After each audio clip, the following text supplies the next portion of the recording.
نبی علیہ الصلوۃ والسلام کی حدیث بھی موجود ہے کہ جو کفار کے ملک میں مسلمان ہوگا اور وہ جنگ کے دوران اس ملک کو نہیں چھوڑے گا، اس کی موت بھی رائگاں ہے۔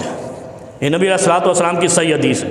یعنی اگر ہماری ہندوستان سے جنگ لگتی ہے، ہندوستان کے دفاع میں مسلمان بھی آتے ہیں، کیونکہ ہمارے نزدیک وہ ملک کے کفر ہے، ہم اس پر مسلط کرتے ہیں جنگ ہو جاتی ہے، تو وہاں جو مسلمان مرے گا وہ ان کے حکم میں ہوگا، ہندوؤں کے حکم میں ہوگا، غیر مسلموں کے حکم میں ہوگا۔ تو جو ہم اپنے جوان بھیجیں گے، اگر وہ اسرائیل کی بات مان کے فلسطین میں جائیں گے تو اسرائیلیوں کے حکم میں آئیں گے، اور یہ تو دنیا کا بھی اصول ہے۔ کیا کہتے ہیں؟ A man is known by his company، تو پھر اسی کی کمپنی، جس کمپنی کے ساتھ جائیں گے، جس کو بچائیں گے۔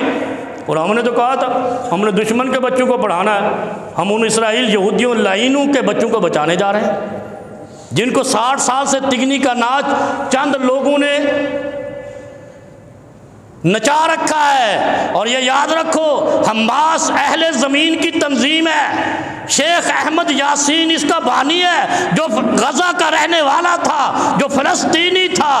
جتنے بھی اس کے سربراہ ہیں یہ فلسطینی ہیں، جانے والے سب بلوائی ہیں، دہشت گرد قرار دیے جائیں گے۔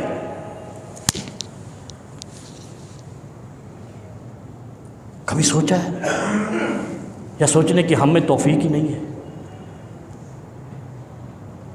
پتہ نہیں کب تک یہ ہمارے پاکستانی اس ملک کو کہاں تک لے جائیں گے، ایک شخص کے ڈر سے۔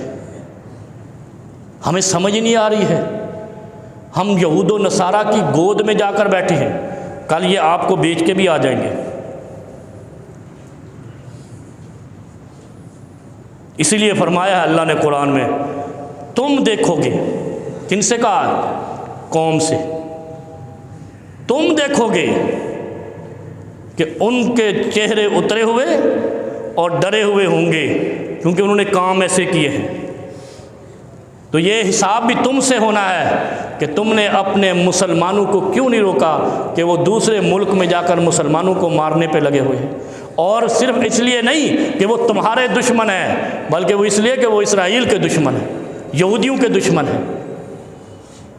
خدا کا واسطہ ہے، یہ غزہ امن بورڈ شیطان کی چال ہے، پاکستان کو اسے سمجھنا چاہیے۔